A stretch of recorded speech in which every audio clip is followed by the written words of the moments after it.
మమ్మల్ని ఏడిపిస్తాను, మరి మేము ఏం చేయాలని అడగాలనా? మరి ఏం అడగాలనా? లేకపోతే రేవంత్ రెడ్డిని కాళ్ళు పట్టుకోవాలనా? కాళ్ళు పట్టుకుని ఈసారి మాటలు మాట్లాడకండి అని మా అమ్మకి నేను చెప్పాలనా? ఏం చెప్పాలండి? చాలా బాధాకరంగా ఉందండి నేను మాట్లాడడానికి. ఇట్లాంటి మాటలు మాట్లాడడానికి నేను నిజంగా చాలా బాధాకరంగా ఉంది. ఎందుకంటే మా అమ్మ ఫైర్ బ్రాండ్ అండి. ఫైర్ బ్రాండ్ అయ్యి ఉండి ఇవాళ తను ఎన్నిసార్లు కంటతడి పెట్టిందో నాకు తెలుసు, డాక్టర్ గా నాకు తెలుసు. ఎందుకమ్మా ఫైల్ ఇవ్వవు అని నేను బోనమ్మా, నా ఫైల్ ఇవ్వలేను, ఆయన దగ్గర ఒకటి ఎట్లా పడతాం అట్లా మాట్లాడతాడు అని ఉన్న మాటలు ఉన్నాయి. రేవంత్ రెడ్డి అండి ఏది పడితే మాట్లాడతాడండి ఆయన. మా అమ్మతోని అసలు ఆయన చక్కగా మాట్లాడిందే ఉండదు. ఇష్టం ఉన్నప్పుడు అండి. అంటే బీసీలంటే అంత చులకని భావం ఎందుకండి?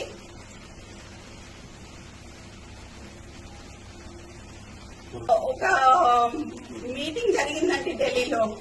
ఇది ఇప్పటివరకు బయటికి రాలేదు, నేను ఇవాళ చెప్పదలుచుకున్నా.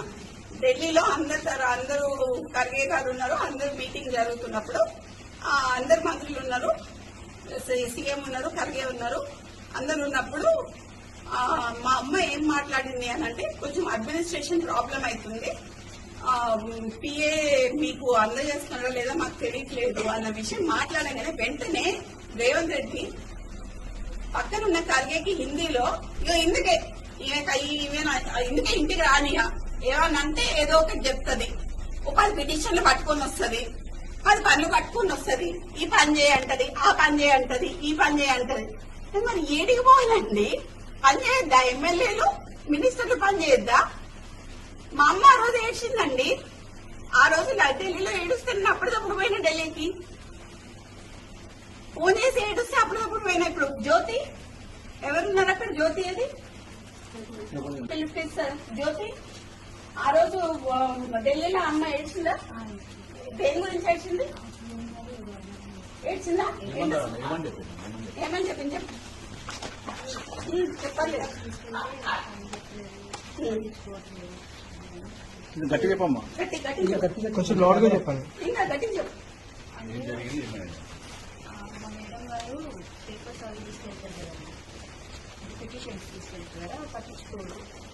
నేను అందుకనే పట్టించుకోను అని గట్టిగా హార్ష్ గా మాట్లాడిండాను.